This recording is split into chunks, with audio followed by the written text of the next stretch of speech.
leurs embrouilles. Alors, le Talmud. On va finir le Yoma d'hier, déjà. Si Dieu veut.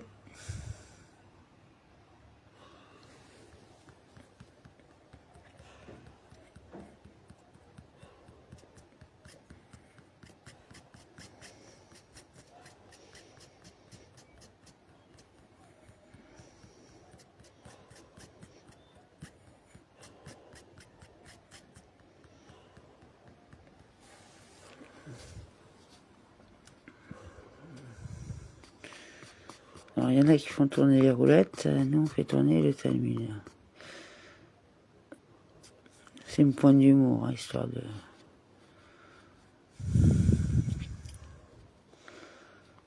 d'être un peu dans le...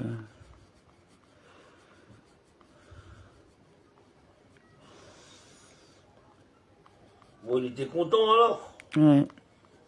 Il t'a rendu un message, il t'a dit quoi dans le... C'est pas clair. C'est pas clair quand tu t'expliques, tu me dis... Ah, c'est pas clair. Bah non, tu m'as même répété la même chose que tu m'as dit vendredi soir. Par rapport à quoi, alors, le truc de machin, de la page, ou... c'est ça que tu me parles? Mais non, je te parle par rapport à l'émission là, avec, Ah oui, oui, Didier Mastro, ouais. avec Maestro là. Et je suis pas content. Ouais, si vous voulez, on a connu on connaît un journaliste, hein, qui nous a donné un peu de voix, hein, on va dire. C'est-à-dire qu'on était sur le terrain, à Canet, il y a 5 ans en arrière. Ah, il y a plus de 5 ans. Ouais, bon, disons, voilà, entre guillemets, hein, j'arrondis. Avant le confinement, puis avant l'inondation. Parce qu'apparemment, les gens, nous, vous avez quoi? Ça de l'humour. C'était quoi déjà la radio? J'arrive pas à me rappeler le nom. C'est, Sud Radio. Ouais, c'est ça, Sud Radio. Ouais. Sud Radio, voilà, une radio, alors soi-disant de droite. Mais bon, nous on s'en fout, hein, de droite, de gauche. On parle pas à la droite ou à la gauche. On parle à des gens, à des êtres humains. On parle pas à leur étiquette, déjà pour commencer. Bon. Et il nous avait donné la voix justement pendant la période de l'essence à 1,50. Hein. Et que je leur avais dit d'arrêter d'accepter parce que justement ils donnaient quand même le micro à la population, quoi, aux gens. Une des rares radios justement où on arrivait à pouvoir s'exprimer parce que les 3 quarts des radios ils vous disent appelez, mais vous les obtenez jamais. Sauf et que c'est surtout quand ils vous disent quel va être le contenu de votre discours, et vous disent ah ouais mais non là ça va pas être possible, c'est pas dans le sujet, rappelez plus tard, rappelez à une autre occasion, etc. Où il y a trop de monde, rappelez après. En gros c'était plus que balourd quoi. Et c'était la seule radio qui permettait à des gens tout venant de venir s'expliquer et s'exprimer tout en ayant une correction et un savoir-vivre, voilà, un minimum, quoi. Dès l'instant qu'il n'y avait pas de débordement de vocabulaire et d'attitude, tout était permis. Toutes les opinions pouvaient être exprimées. Et c'est ça qu'on a apprécié. Oui, qu'il ouvrait à toutes les échelles sociales, c'est-à-dire en plus.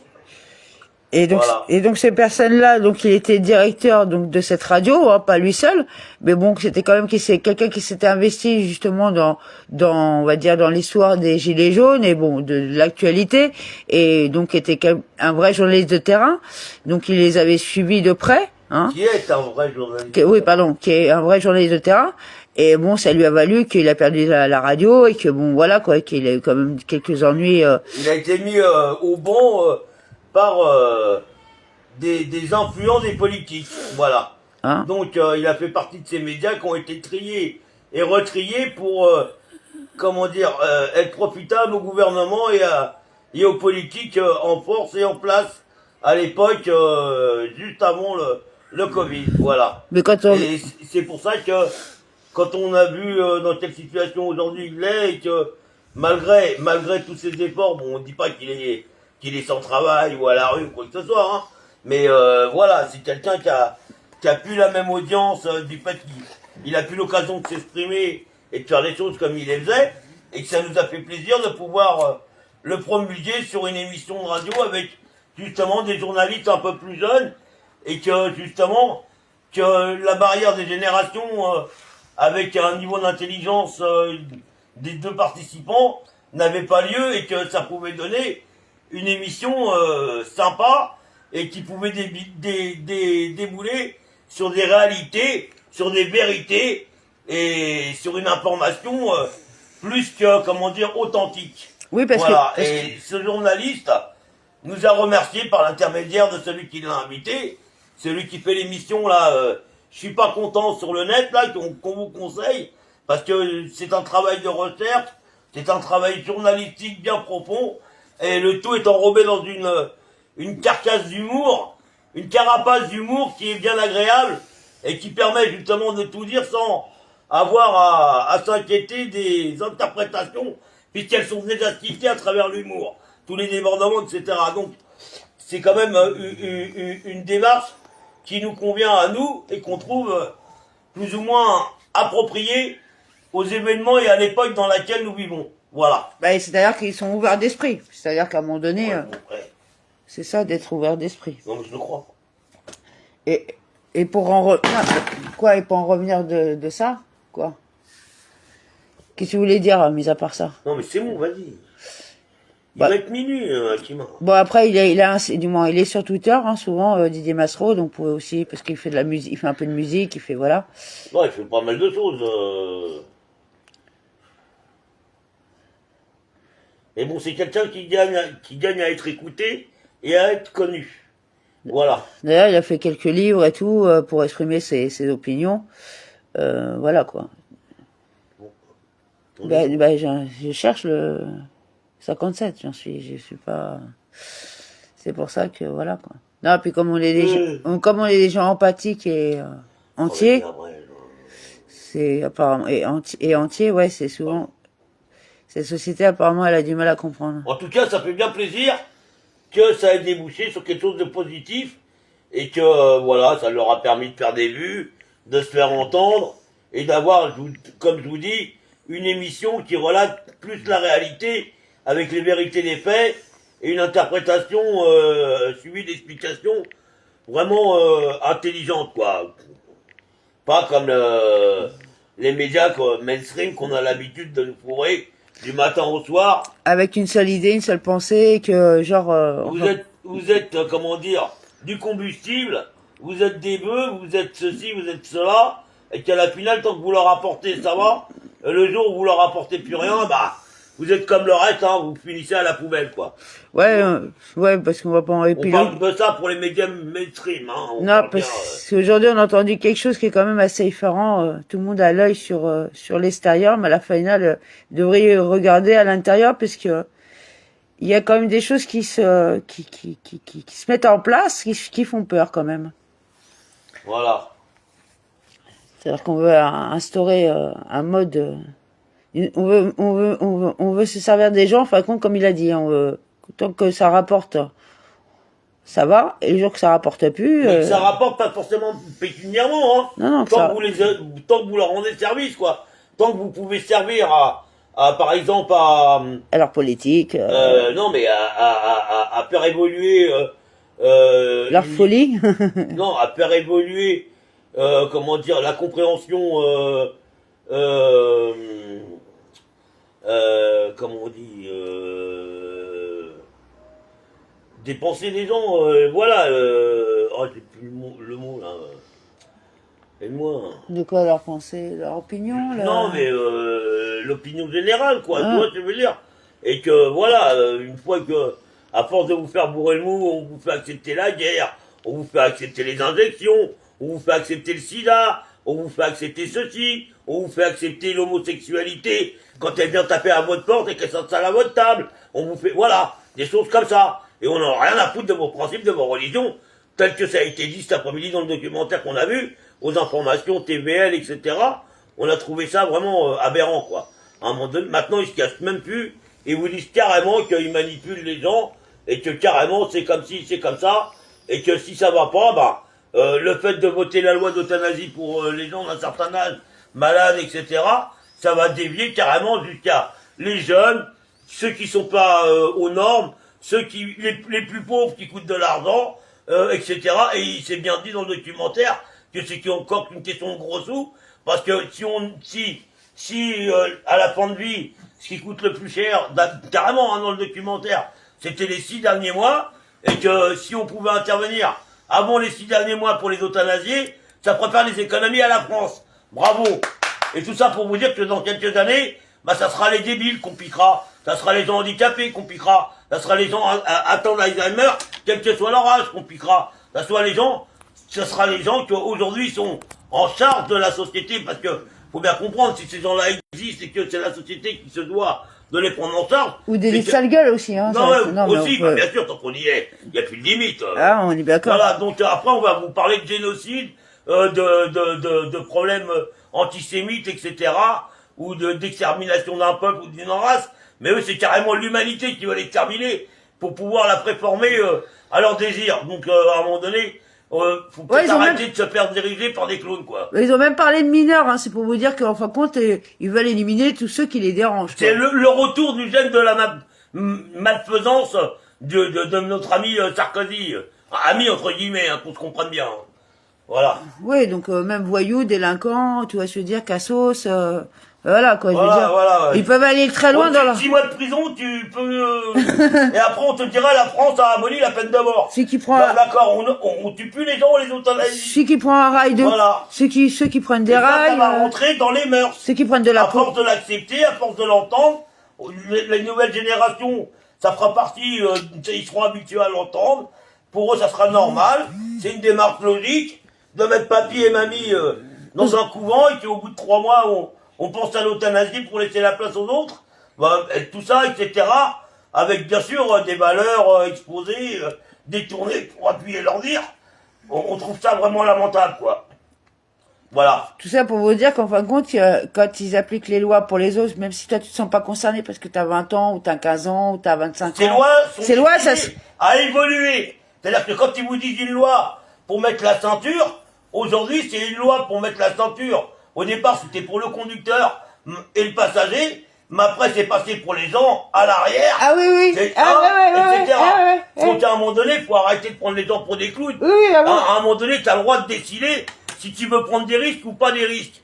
Et c'est dès l'instant où tu suis, comment dire, où tu prends ta responsabilité en compte, où dans ton contrat d'assurance, tu dis que le fait que tu roules sans ceinture épargne les personnes qui pourraient être mises en cause dans un accident où toi tu serais blessé, et ben à partir de là, il n'y a plus lieu de venir obliger les gens à mettre une ceinture, puisqu'il n'y a plus de responsabilité réclamée. Non, mais c'est tellement mieux de marcher avec les assurances. Tu comprends? Parce que les assurances, c'est mieux que les banquiers. Pour faire de l'argent, exploiter les gens et les mener par le bout du nez, les assurances, c'est encore mieux. Et pour vous dire encore plus le raisonnement de ces gens-là, il y a quand même des assurances qui te permettent de ne pas vouloir assurer des villages, des maisons qui sont soi-disant sujettes à être inondées tous les ans. Hein, non, mais à un moment donné, il faut arrêter, quoi. Les gens, ils veulent gagner de l'argent sans prendre leurs responsabilités. Tu sais, à un moment donné, tu vas assurer ta voiture, on va te dire non, monsieur, on vous assure pas, votre voiture est trop puissante. Ou on va te dire non, monsieur, on vous l'assure pas, votre voiture il fait partie des plus volées. Tu vois, déjà, quand tu vas... Oui, la couleur tu vas acheter une Clio blanche ou noire, tu vois, eh ben c'est la blanche, tu paieras moins cher l'assurance, et avec la noire, dans le même intérieur, la même série, etc., tu paieras plus cher l'assurance. Parce que la noire, elle est vite tentée, qu'elle fait un peu plus limousine, etc., et que ça fait partie des voitures un peu plus volées. Non, mais c'est une aberration, quoi. Alors, on est en train de se faire manger le cerveau par des organismes qui n'ont aucune idée, mais comment dire, aucun respect de l'être humain, aucune valeur. Ils sont juste là pour faire du fric, manipuler les gens, pour les mettre en cage. Et dès l'instant que tu sors de la cage, c'est coup de bâton, amende et donne-moi ton argent, quoi. En gros, c'est ça. Voilà. Non, mais c'est ça, maintenant, il en parle comme ça, parce que franchement, quand on a entendu le discours, la personne qui s'est permis de dire ça, vous auriez... Et j'en parle comme ça aussi par rapport à mes expériences. Déjà, ouais, mais même ce qu'on a entendu, on était effarés de voir les propos qu'il tenait, quoi. C'est-à-dire ouais, que... bon, c'est bon, allez. Allez. Et ces gens-là, par contre, on les laisse avoir de l'audimat. Voilà, et nous, on nous coupe des groupes comme Abraham Gardon. Bah, qui est là, qui a un abus de pouvoir, hein, parce que... Mais qui va être vite résolu. eux, ils ont pas, et c'est-à-dire que la charte, Je pense sérieusement à faire un attentat et faire péter la plateforme Facebook européenne. Voilà, vous êtes mis au courant au parfum, vous êtes content, voilà, vous le savez maintenant. Donc si ça pète, vous avez le droit de venir me voir. Allez, roule. en tout cas, c'est ça. Non, mais non, mais tu rigoles ou quoi? C'est bon, là. Ben, la charte, c'est Ça fait 20 piges que ça dure. c'est des deux côtés, il y a Non, mais attends. un contrat, c'est la charte, elle doit respecter les lois du pays dans lequel tu es.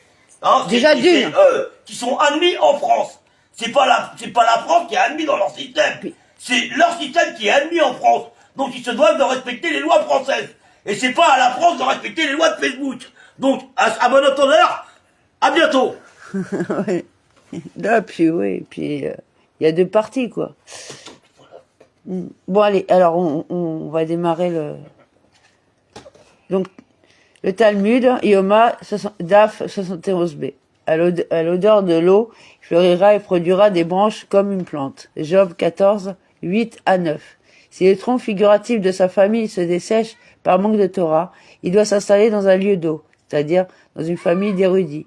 L'eau étant une métaphore de la Torah. Cela garantira que ses enfants deviendront des érudits de la Torah. Paragraphe, il a été enseigné dans la Mishnah. Le peuple escorte le grand prêtre jusqu'à sa maison.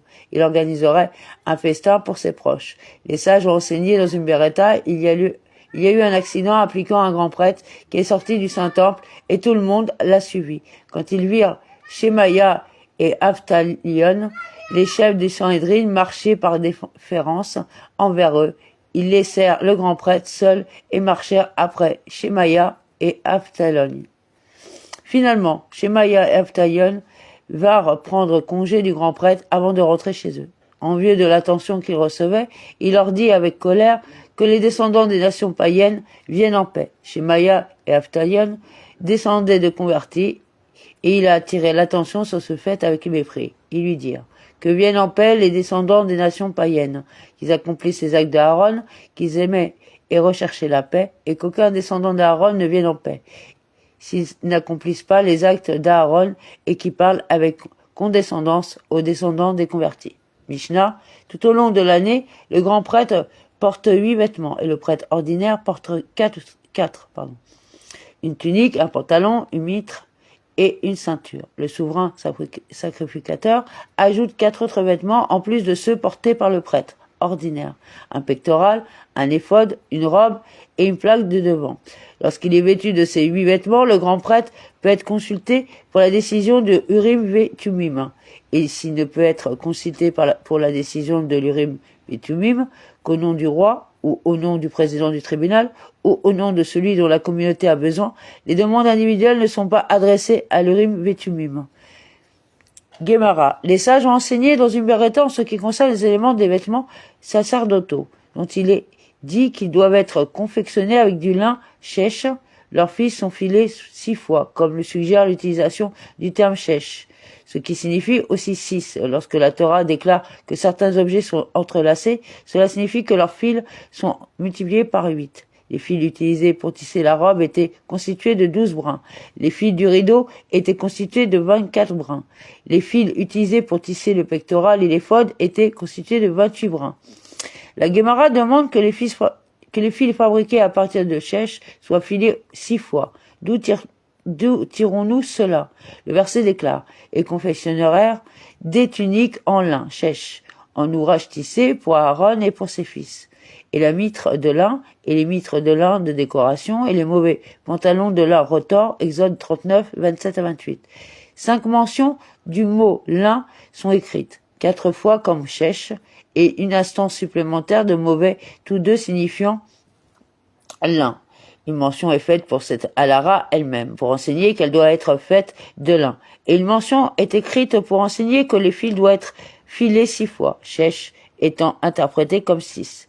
Et une mention enseigne que les 6 volets doivent être réunis en un seul. Et une mention enseigne que cela s'applique également aux autres vêtements, même si le terme chèche n'est pas indiqué à leur sujet. Et une mention enseigne que cette exigence est indispensable et que les vêtements qui ne sont pas confectionnés de cette manière ne sont pas valides. La Gemara demande, d'où peut-on déduire que ce terme chèche signifie lin? Rabbi Yosei de Meorbeni, fils de Rabbi Hanina de Meorbeni, a dit, comme le verset l'indique également, mauvais, et il l'utilise de manière interchangeable avec shesh. Et mauvais fait référence à quelque chose qui pousse du sol tige par tige, mauvais, mauvais. Chacun par lui-même. Il s'agit d'une description appropriée du lin. La plante utilisée pour produire du lin, par opposition à d'autres plantes, comme le coton, dont les fibres poussent entre elles. La Guémara demande et dit que cela fait référence à la laine, car lorsqu'elle pousse à partir de l'animal, chaque poil pousse séparément. La Guémara répond, la laine se fend, chaque poil se divisant en plusieurs poils, ce qui correspond donc pas entièrement à la description de la germination tige par tige. La Guémara demande, mais le lin se divise également en poils individuels. La Guémara répond, le lin, contrairement à la laine, ne se fend que lorsqu'on le bat. Hein? Quoi? Ravina de Meorbeni a dit, nous avons une preuve que ce sujet ici. Le verset déclare, ils auront des mitres de lin pishtim sur la tête et des pantalons de lin sur leurs reins. Ézéchiel 44, 18. Le terme pishtim, utilisé dans Ézéchiel de Meorbeni, fait certainement référence au lin. Il est donc clair que les termes shesh et bad, utilisés dans la Torah pour désigner les mêmes vêtements, font également référence au lin. Ravashi de Meorbeni... Qu'est-ce qu'il y a? Ravashi lui dit... Ravashi de Meorbeni... C'est les Baltrans. Ils n'ont même pas les couilles de ce qu'ils doivent faire. Ils ont encore craché devant la porte. Ils n'ont pas les couilles de ce qu'ils doivent faire, je comprends pas. Ouais, ce qu'ils doivent faire, c'est prendre leurs couilles et aller voir les gens quand ils ont quelque chose. Non. C'est quoi cracher derrière la porte? Ils ont cru on faisait partie de leur basse-cour. Baltrin. Ouais, bah oui, voyez-vous... Non, c'est bon, allez. Nous, on n'est pas ni en Palestine ni en Israël, mais c'est comme si on y était, quoi. Hein, bon, bref. Alors... Là, c'est pas les Palestiniens, c'est même pas les Arabes, c'est même pas les Gitans, c'est même pas des hommes. C'est les animaux. Ah ouais, non, c'est bon, quoi. Non, puis bon, c'est bon de responsabiliser... On va finir par les traiter comme tels. Ravashi, de mémoire bénie, lui dit, mais avant l'arrivée d'Ézéchiel, qui a dit, c'est Alara. Comment a-t-on été connu? Ravina, de mémoire bénie, rétorqua. Et selon votre raisonnement, la même question pourrait être posée à propos de ce que Ravijda de mémoire bénie a dit concernant l'interdiction d'un prêtre incirconcis de service dans le temple.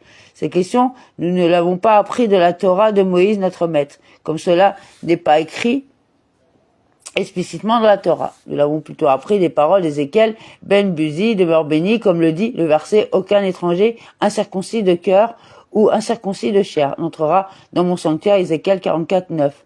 On pourrait également se demander ici, avant l'arrivée d'Ézéchiel, de mort béni, qui a prononcé cette alara. Au contraire, ils l'ont forcément appris comme une tradition. Puis Ézéchiel est venu et l'a soutenu avec un verset. Ici aussi, ils l'ont appris comme une tradition, puis Ézéchiel de mort béni est venu et l'a soutenu avec un verset. La Guémara continue d'expliquer la Beretta, que l'utilisation du terme rotor implique que le fil doit être filé à partir de 8 brins, d'où dirons-nous cela? Comme il est écrit, et ils firent sur les pans de la robe des grenades bleu ciel, pourpre et cramoisi, retorse. Exode 39, 24, et dérivé une analogie verbale du terme rotor utilisé dans ce verset et du terme rotor du verset sur le rideau. De même que là, en ce qui concerne le rideau, il y a 24 brins, comme cela sera expliqué. Ici aussi, il y a 24 volets au total. Et puisque chaque grenade est composée de 3 couleurs, bleu ciel, violet et écarlate, il faut que chacune d'elles ait été filée à partir de 8 brins. La Guémara conteste cette déduction, dérivons plutôt le nombre de brins du pectoral et de l'éphod, et disons, de même que là, en ce qui concerne le pectoral et l'éphod, il y a 28 brins. De même ici, il y en a 28 brins. La Guémara répond, il est préférable de dériver la halakha d'un objet, c'est-à-dire les grenades pour lesquelles l'utilisation de fil d'or n'est pas indiquée, de la halakha d'un objet, c'est-à-dire le rideau pour lequel l'utilisation de fil d'or n'est pas non plus indiquée. Cela reviendrait à exclure la possibilité de les dériver du pectoral et de l'éphod, à propos desquels l'utilisation du fil d'or est affirmée. La Guémara demande au contraire, il devrait être préférable de dériver la halarote d'un vêtement à partir d'un autre vêtement, c'est-à-dire la halarote de la robe à partir de la halarote du pectoral et de l'éphod. Cela reviendrait à exclure la possibilité de les dériver du rideau, qui est une tente, c'est-à-dire une partie de l'édifice du temple, et non un vêtement. La Guémara reconnaît que la dérivation est erronée. Au lieu de cela, la besoin du fil à 8 brins provient de la ceinture, qui avait 24 fils au total, et d'un vêtement et d'un article pour lequel l'utilisation du fil d'or n'est pas indiquée, c'est-à-dire les grenades sont dérivées, d'un vêtement et d'un article pour lesquels l'utilisation de fil d'or n'est pas déclarée, et un objet sans or, comme les grenades et la robe, ne dérive pas d'un objet qui contient de l'or, comme le pectoral et l'éphod. Rav Marie de Morbeni a donné une autre raison pour ne pas déduire le nombre de brins d'une grenade à partir du pectoral et de l'éphod. Vous le ferez comme l'ouvrage de l'éphod, Exode 28:15, est écrit à propos du pectoral pour indiquer que vous le ferez, c'est-à-dire le pectoral comme l'éphod, ce qui indique que pour cela, c'est-à-dire le pectoral, vous utiliserez du fil de 28 brins, et pour rien d'autre. Rav Ashi de Morbeni a dit une autre raison pour laquelle il ne pouvait pas y avoir 28 brins dans une grenade, et tu feras des grenades bleu ciel, pourpre et cramoisi. Exode 33, est écrit pour indiquer que la composition doit être égale, c'est-à-dire que chaque fil de couleur doit être composé du même nombre de brins. Cependant, il y a 28 brins au total. Les 3 fils, chacun d'une couleur différente, ne peuvent pas être réalisés avec un nombre égal de brins. Comment faire? Faisons 3 fils colorés de 10 brins chacun. Alors il y a 30 brins au total, ce qui est trop. Faisons 2 fils colorés de 9 brins et 1 de 10. Mais le verset déclare et tu feras, pour indiquer que tous les éléments doivent être égaux. Forcément, les fils utilisés pour les grenades et la robe doivent provenir d'un article tissé à partir du fil d'un nombre de brins divisible par 3, comme le rideau. La Guémara continue d'expliquer la Beretta que la robe doit être tissée à partir de fils filés à partir de 12 brins. D'où dirons-nous cela? Comme il est écrit, et tu feras la robe de l'éphod. Donc, on va s'arrêter là parce qu'il est un peu tard. Puis, qu'on a les guignols à la porte et qu'à un moment donné, on peut pas voilà. C'est pas qu'on peut pas tout gérer, c'est qu'à un moment donné, on veut faire ça dans un état d'esprit serein. Non, puis là, c'est bon. Hein? Non, c'est bon, stop. Non, sérieusement, parce que ça me fait du